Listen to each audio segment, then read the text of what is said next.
Hi, folks.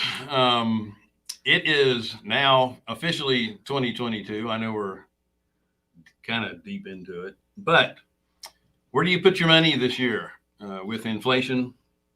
Inflation. What do you do? Yeah, I mean, the past couple of years, it's all been about growth with interest rates low. What do you do about low inflation? Low inflation. What, coming right up, right? Yeah, inflation is high. Where do you put your money now?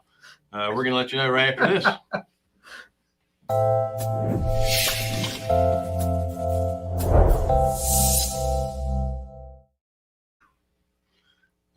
Yes, we do this professionally, don't we? Semi. Yeah.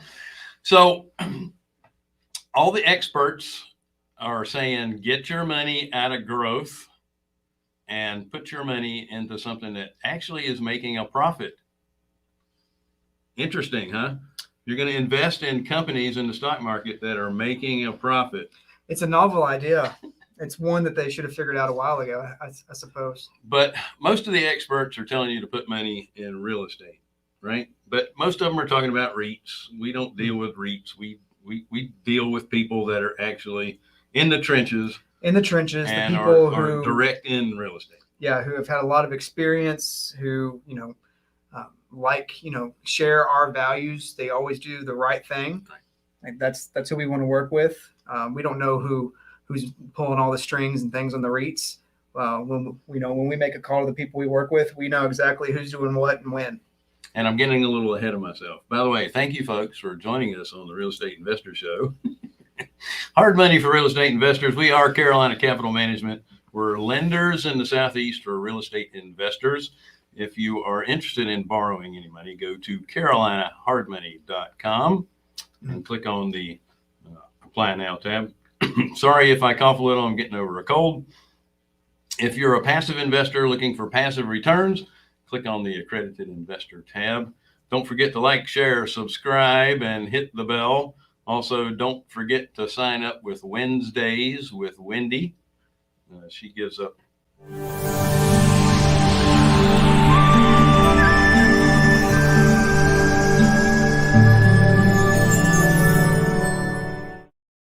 As I'm talking through the intro for Wednesdays with Wendy.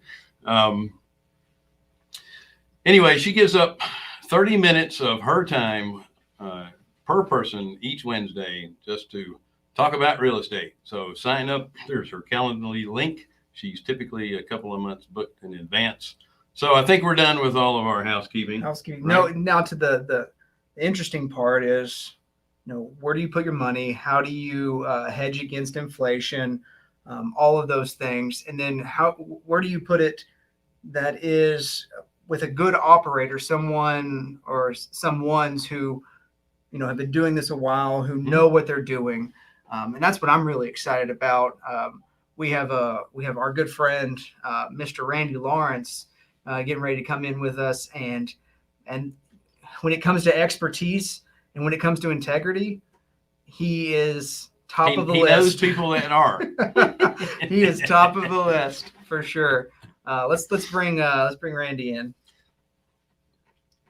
Thanks for joining us, Randy. You have to watch that, Bill Fairman. I could hear that from backstage here. So there you go. Good to be here with you guys. Excellent. So I know you're working on a project in the Atlanta area called Parkside Crossing. Yep. And I wanted to get a little bit more detailed in how you go about looking at projects and repositioning them to do a value add, specifically for investors, but how you're improving neighborhoods and then at the same time improving the property values and again, adding value, but at the same time, adding value for the people that are going to be living there as well. Yeah, for sure. No, absolutely. Thank you so much. It's funny. A lot of times right now, especially in the, commercial space or more specifically multifamily, people are like, well, I don't know that there's any deals to be had or, it's so competitive. The key is, though, having the right relationships and being the right operators, So like for us, as an example, we are in the majority of markets we operate in.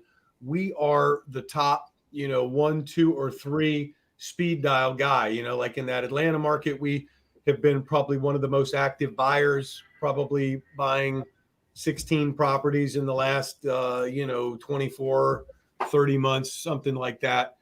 And so the folks that we work with know that Prosperity Capital is going to execute on what we say. And so that's got a lot of value. And so like this particular property, Parkside Crossing, that we closed on, last quarter of 2021, it was where it was owned by a father and son ownership group. They'd owned it for a bunch of years. Really, their business model was just kind of, milk the cash flow, don't really fix much up. And everybody's got a different model. And so they had a number that like, hey, if we could sell for this number and have certainty of close within this particular time frame, we would do that deal. And so that was brought to us exclusively to say, hey, these guys want to sell. We've done a ton of deals with you. If you can hit this number, they're sellers. And so we were able to jump in, underwrite it. We knew the people that were already managing it. They'd worked with us on other assets. And we had our other team drive the property. And then our acquisitions folks worked through everything. I was able to comb through, all of the data, and then also talk with the existing folks that were managing it, who I know, and really be able to determine, man, this is going to be a great opportunity. It's a great value. And so, that opportunity came to us, and most people out there never even saw it. And so that's first and foremost what I would say is, having the expertise, having the reputation, and not some BS, Facebook fake reputation, but the real deal where guys know when they're bringing a 20, 30, $40 million asset that it's like, hey, these are the guys. And so that's where, people say, oh, I don't know, I haven't seen deals. It's like, well, I would also probably say you're probably not necessarily in that same positioning to see those deals. That's such a great point, Randy. I mean, I don't know if everyone can see that and appreciate that. Like if they would have taken that property to market, they could have gotten probably, a couple million more for it. Yeah. Because, you would have had a lot of buyers coming in. The ability, and there are a lot of mom and pop sellers who just want certainty of close. Yeah. And when you create that reputation of doing what you say you're going to do and certainty of close, you get great deals that no one ever sees, and you get to come in at a lower price point than anyone else ever would. And that is amazing. Yeah. And we just got another one here in Tampa, like 100-unit deal that, we paid, it's probably a fair market value for the price. It was off market. And again, same story brought to us. Hey, if you can hit this number, these guys are a seller. And the key though, is what you just said is true. If that property would go out to the market, it probably go up by another $5,000 a door, or, $500,000 to $750,000. So, and by having that reputation, that would enable that property to come to us. So now, and again, we paid them fair market value, but I mean, good Lord, we're going to be able to take the rents from like $1,000 to $1,450. I mean, because they just haven't been, operating the property. They haven't renovated, and the market's changed all around them. And so again, that's a phenomenal thing. So again, it's not like we, every time now Parkside, we bought it at $85,000 a door. I mean, good Lord, by the time we close the market, it's probably 105, and it's even beyond that now. But that's so critical. And we've spent probably hundreds of thousands of dollars kind of eating crap sandwiches on deals that have given us that reputation that we're one of the smoothest closing operators. There's no headaches, because again, sometimes sellers are wonky and people do weird stuff, and, they stiff you for like, what's 40 grand, and people's egos get in the way. And we, I just say, I talk with our guy we're working with, like, look, okay, it's 40 grand. It's not right. Hey, look, I'll eat it on this deal. But like, we got to make sure that we don't encounter this next time. and those things add up to create that opportunity. So it's, not easy to get in that position, but praise the Lord, it's a good position to be in. I can tell you that there is no type of artisanal bread that will make those sandwiches taste any better. No, it's, and the funny thing is, most people, it's the ego that gets in the way. It's where, oh man, you can't, and their ego drives their decision making. Whereas realistically, we're very pragmatic. And so it's like, hey, if I'm buying a deal for $18 million, 40 grand is nothing. Like it really is. I mean, like it doesn't move the needle one bit in terms of the total return to the project or to the investors or to me. I know 40 grand is a lot of money. I understand that, but in the bigger picture, it is not. And so that's where, that's part of the equation. Yeah, 40 grand on when you put a cap rate on that, it's nothing. What is it like $1 a door, if that? It's like, it's nothing. It's not, and so we look for these properties, and most of the properties we get, not all, but most of them are coming in some form of off market fashion. And then we're looking for that ingredient, like with Parkside Crossing, where, here it is, it's been operated.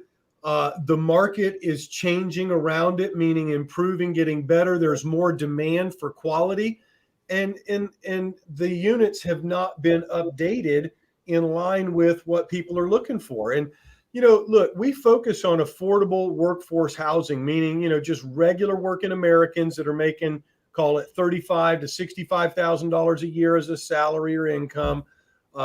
Those people would like a nice place to live. They're no different than you or me, and our model of business is to find those undervalued properties like that, where, again, even the one in Tampa, we're paying market price for it, but it's undervalued because it's not been updated and the rents are $1,000. Same thing at Parkside Crossing. It's undervalued and the rents are $800. Good Lord, all around the rents are $1,100. You know what I mean? But they are nicer properties, and people are willing to pay more money for a better quality of life. I mean, think about it, like you or me, like, do you want to live in a crappy place, or you like going home and you have a little bit of sanctity when you go home at night? Because, hey, work can be challenging. All of us got challenges, could be stressful. And that's the same thing for the guy that's working at the FedEx distribution thing. You got to get out the packages and it's stressful. And, and when he goes home, he'd rather pay $1,050 than $850 and be in a nice place that's relaxing and, well run and close to his work. So he doesn't have to fight traffic for 45 minutes. It's just kind of seeking to find out where people are at and providing value to meet them, and that's what we've been able to do very successfully. And Parkside Crossing is a great example of it.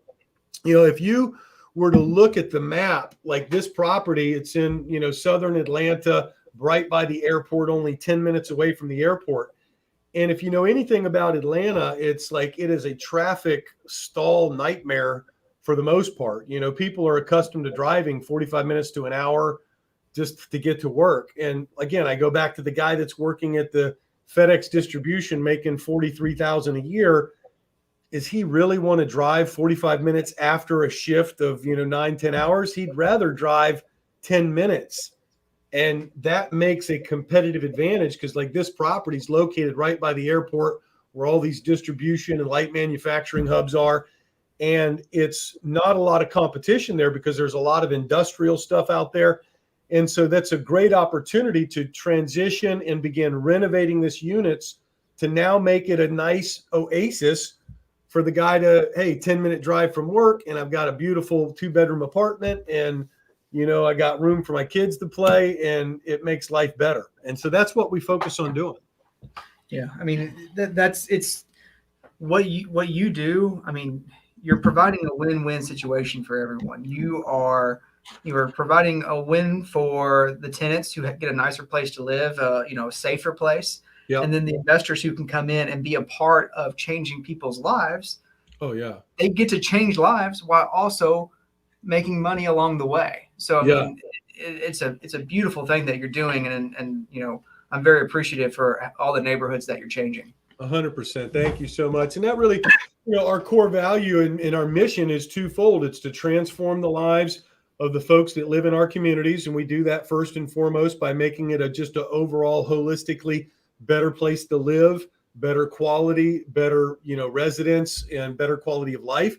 And then secondly, just like you said, the investors that come in with us and invest with us, they're able to get a double-digit return. We've had folks been with us 18 years with no loss of capital, even during, 2 recessions, the Great Recession in 08, and then here the worldwide pandemic. And, so that's critical. And then, like you talked about in the beginning too, it's like, real estate hard assets have historically been the best place to outstrip inflation, and when we, I look back and studied, 1978 to 82, average inflation was right about, 9.8% in this country over that length of period of time. And then your average commercial real estate investor was just under 10% return. That's aggregate all commercial real estate, and multifamily apartments did even better than that. And so that's across that span of 78 to roughly 83, when we went through such a surge of inflation back there in the 70s. And even now, inflation at 6% last year, everybody's up in the air, maybe it tapers down a little bit this year. But again, we're going to see that inflation. And this is a place where, good Lord, you see rent growth in the markets we're in. Atlanta's up 18%, Tampa's up 20%. And that's a result of both the inflation component and the demand component of all these people and businesses moving to these areas to get to, business friendly tax climates, low tax places, better community orientation to live in, maybe less of this pandemic, kind of oversight craziness that has happened in many places. And so, for the folks that, sitting on the sideline, it's like, yeah, you need to be able to move into something like this that's going to give you a quality investment return, provide security, make an impact that, you're doing good with your investing, and you're benefiting you and your family or your legacy financially by continuing to grow your money instead of inflation eating it away. There's folks I know, look, and again, you'll know some of them too, praise the Lord, that they, they're waiting for this deal, man. Like, oh, I want to get this kind of deal, right? I want to get this kind of deal. And it's like, dude, what the hell, man? You've been waiting for 2 years, right? And in 2 years, right? Like, and again, I God bless them. They're waiting. And the truth of the matter is they've been losing out both against inflation, but also the opportunity cost, right? Because let's say they could have made 12%. They've now made 24%. Inflation's been 6 and 3. That's now they've lost, good God, 35% almost of their money. Yeah. And now they don't look at it that way. They're still waiting. I got this thing I'm waiting for. It's like, well, praise the Lord. That's probably not the best approach, Yeah, everyone. I mean, no, it's always the question that's asked, but more so now. It's like, is now a good time to get into real estate? Should I wait? And it's like, every day is a good day to get into real estate. Like, sure. Like, just like you said, your opportunity costs that you're losing out on just think about it. If we even if we average out to 3 years on a, I guess 3% on inflation, you put that over 5 to 6 years, your money's almost worthless at that point if you haven't invested it. I think the thing that, like, buying real estate correctly, like what we've said, working with, somebody like yourself or us, where you're getting, hey man, we know this is a quality investment, buying something off of Zillow or MLS that's, 6 people competing to buy this house for $50,000 over list. Yeah, probably not a good investment unless you're just buying it to live in it as a home for the next decade. But, now is the time, right? Like, because again, those folks have been sitting for 2 years and are going to wait another year while they make a plan. It's like they've lost half their money. And, Yeah, and want to see what the market does, and while you're waiting to see what the market does, well, and here's the thing. And again, my background's finance and economics. And of course, I was a money manager for 15 years. So I look at it very pragmatically, numerically. That person sits there and they go, well, yeah, I got 250,000 still sitting in my account. But the truth of the matter is you've lost 35% of that. You've lost virtually $100,000 in terms of the actual real value of your money when it comes to opportunity cost and the cost that you've lost by just sitting there. And they don't look at it that way, but they should, because it's like, look, now's the time to take action to do something quality, because then you're going to be moving forward instead of moving backward. And again, people look at it and they go, well, I still got my 250, but it's like, no, your 250 is not worth what it could and should be worth. yeah, So one of the things that we always talk about, pretty much anything in business and in life, is that done is better than perfect. So you need to take action. Besides that, let's get a little bit more specific about Parkside and a couple of things. I know you already touched on the Atlanta market, on how it's growing. I'd like you to, if you have any numbers at all about the migration into the Atlanta area or in the Southeast in general. And then I know your exit strategies, or your eventually when you reposition these properties, I know it used to be that you were your strategy was to refinance and hold, but that's kind of changed a little bit because people are throwing out crazy numbers at you, and now selling is kind of high on that list. You want to talk about that a little bit too? Yeah, for sure. So it is that, Atlanta itself is projected to have a 3 million net inflow of new people, and bring their population up to about 9 million people. I mean, so it's just every day, you see continuation of companies like Facebook just expanded another 17 acres to their campus. Google, the same. It's like all these tech companies are establishing kind of beachheads, for the Southeast, if you will, as well as other companies. Atlanta Airport was the number one freight airport in the world until just this 6 months ago, and it's still right there. But so, you've got all this net inflow of migration of people, jobs, businesses, just continues to push the demand, no doubt. And that's why we look at markets that are like that. We're not necessarily invested in backwater Mississippi. Nothing against Mississippi, praise the Lord. I'm just, any area that's got negative net migration and negative job growth, that's probably not the first place we're looking, because, the wind's kind of against us, so to speak. Now, so we're always looking for that kind of thing, what you see in Atlanta. And then, as we take a look at the property itself, we always look at how can we, effectively and cost effectively renovate a unit. Typically a lot of times it's anywhere between $5,000 to $8,500 a unit, depending on the condition of the unit. And we're able to reface cabinets and put new flooring and new lighting and, all these things that make it look like a brand new 2000s nice apartment.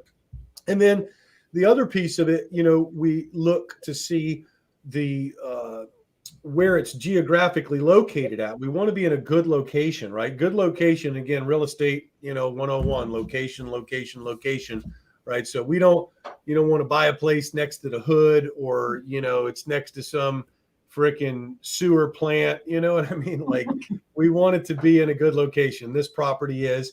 And then also, is there, decent running room for people, meaning, they've got a little bit of spread outness.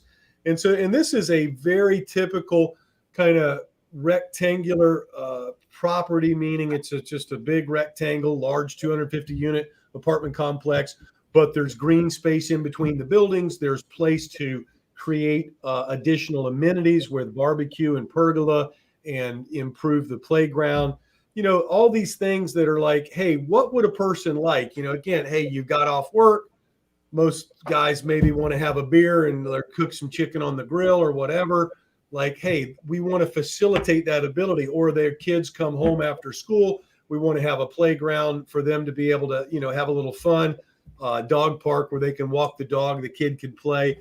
These are all things that, again, kind of thinking what would serve this person and make it a better quality of life. And so that's, part of what we do. And then this particular property had an added bonus of about 30 units that were down, meaning they, were hard turns. The other ownership, again, they're just cash flowing it. They didn't put a lot of money in it. Again, doesn't make a lot of sense. I understand, like, why would you want to just have 30 units down for years over years? But at the same time, everybody is not the same business model, right? Mm-hmm. And plus their cost basis had been low. So they're still making money by just, kind of squeezing the dollars out and not putting much in. So that for us gives us an added bonus where we can go in, we're finishing renovation up on those units. And it's like now you got 25 or 30 units, bam, that can immediately come out of the gate. That's 10% of the overall complex, where now we can take those and bring them out to market at, 1,100, 1,150 rents, whatever the case may be, on a 2 or 3 bedroom. And so that's an added bonus, you know what I mean? So we're always trying to uncover the hidden gold. There was a book written, 3 Feet from Gold, right? And it's like, the truth is, oftentimes there is gold right around you, but people don't dig deep enough to find it. You know what I mean? It's like, hey, I'm going to go over here, or I'm going to go to this Amazon store thing, or, whoa, this dude I saw on Facebook making wiki tricky money. And, it's like, no, you got to dig deep. You got to cultivate it. And that's where the real gold comes from. And that's why we've been so successful, and the folks investing with us in these projects have yielded such great results. I like when they get so focused on picking up nickels, they step over the dimes to get them. Yeah. It's true. People do that, it's crazy. And you got to look at the bigger picture, right? And I think that even goes back to the people that are on the sidelines. What about this? What about this? It's like, there's a great quote that Solomon said. It's like, if you look at the weather, the wind and the rains, you won't invest. You know what I mean? And that's a parable, not exact quote, but that's roughly what he said. And it's like, that's the truth. You're always going to see there's something, There's and always a reason to act now. We can always find a reason to not act now. So, people told me this in 19, we bought 7 or 8 communities. Oh my God, do you feel like you're overpaying? And, I don't know that, man, that's so much. 7 communities. Good Lord. It's like, every one of them is a freaking winner. And I knew it at the day we're buying it. We don't buy something on a maybe and a hope. And I'm like, oh my God, I don't know what's going to happen. And it's like, you know what? Sure enough. And again, think back to 19, that was a lot of people's mentality. And like every one of those properties over the last 2 years have just killed it. People just always need food and shelter, Randy. Yeah. I mean, so. Before we let you go, let's touch again on how the market has changed, where, again, that exit strategy is more about sale rather than refinancing. Sure. So we also look at, and again, very good point there, is we look at, what is our overall return on equity? And exactly that is that at this juncture, like where we would own a complex, say for 3 years, it really is more beneficial to turn around, optimize the return by selling the community, and then being able to take that full return, and then having that ability to reinvest in a new community where we can replicate the same results because of the pricing that we're paying. And also the overall arch of the return does yield its most result in that first, call it 3 years, because we're taking the community from what it is in 800 a door rents to, what we've now made it in 1,100 rents. And so that's really the draw of bringing that value up higher, forced appreciation. Once we've hit that point in today's market, if you refinance, then your internal rate of return or return on equity drops down pretty dramatically. And it's like, okay, if we're going to continue to do this work, meaning, capital working and the intense effort to focus on driving the project, why not maximize the return for everybody and replicate that investment with a new investment that's going to have that same window? Now, a lot of guys maybe don't feel like they could buy another property that has that same window. And so for them, it's like, but we operate more from an abundance mentality of like, hey, we're going to be able to find a deal that's a good deal. And we've consistently been able to do that. And so when we sell the property, those folks can turn around and opt to say, you know what, hey, yeah, I've got my money back, but now I want to go into the next one and I want to do it again. And I would say that most operators that are going to purchase that type of property are not going to be REITs, because it's not A-class property. Yeah. So in my mind, the people that are interested in buying this, why would they buy a property that's already kind of peaked at their return? They're not going to get a value add from it. They're going to get lower returns. But I know what my answer is. Tell me why you think they would be interested in buying those at a lower cap rate. Yeah. So, well, with these properties here, we definitely purposely purchase communities in the, call it 10 to 60, $70 million range. That's underneath what the Blackstones and the REITs are buying, just because, they've got to write, $150 million checks to move the needle for them. And we're competing against less healed people, if you will. They're not well as put together as our organization. And then once we go to sell the property, though, two things. Either one, there's folks that are looking for a quality stabilized property that's got still kind of core plus, meaning they can still drive rents by making small improvements. And then in some communities, like one that we're selling, Green Village, coming up, it's got additional units still to be able to be renovated. And so again, it adds a component to it that gives the buyer an ability to continue to drive performance, but also make some renovations and some kind of meat on the bone. So, we also take that into account when we, execute the plan, right? So like even on this Tampa deal that we're doing and we just got under contract, that's part of the thing. It's a B-class property. We'll execute the renovation, do the thing that will still, leave a handful of units that are going to be needed to be updated. But at the same time, there's plenty of people, high net worth individuals that would be looking for a good return, a good place to put their money. And it's going to average out a higher yield because there's still a little bit of room to adjust by making those small improvements. Yeah. So there is still some value add there. My idea was there's a return on effort. So when you get it where it's almost already stabilized, oh, for sure, there's not as much effort involved in getting that return. 100%, and that's spot on, bro. Because look, what we do. I mean, I got people that are like drunk on idiocy at times, and they're thinking, it's hard, right? Like, you got 250 units, you got 30 down units, you got some tenants that from the takeover that are not the most ideal that you have to work through and replace, so to speak. And, we've got our asset management team working with the property manager, the regional manager. You've got those tenants that sometimes aren't happy about the new sheriff in town and the new rules that we implement. You've got the construction vendors that are coming in to do the work. And like, there's a lot of pieces. I mean, like, I'm meeting with my team every week on these. They're meeting with it on a weekly and multi-day basis.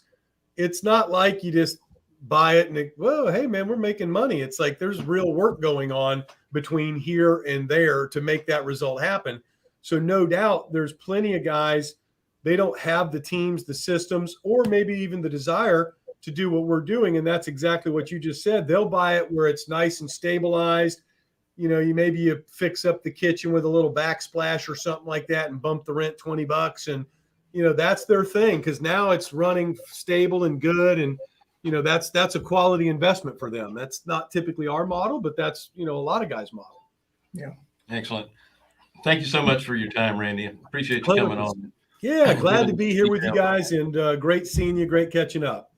And let's, Sharub, you mind putting Randy's information up there if people want to invest in some of Randy's projects? Excellent. Awesome. Very Listen, good to see you guys. have 2022, great year ahead. That's right. Absolutely. That's right. Take care of yourself. We appreciate you coming on. Thank you so much. Have a great day. Thank you so much for joining us on the Real Estate Investment Show. That's hard money for real estate investors. We are Carolina Capital Management. We are hard money lenders in the Southeast for real estate investors. If you are interested in borrowing money, go to carolinahardmoney.com and click on the Apply Now tab. If you're a passive investor, click on the Accredited Investor tab. Don't forget to like, share, subscribe, hit the bell. Love that one. And don't forget to sign up with Wednesdays with Wendy. We're changing our format. We're only doing one live show per week, but we're going to do lots of content on our YouTube channel. So we're still doing 2 shows, but one's going to be pre-recorded. Talk to you later.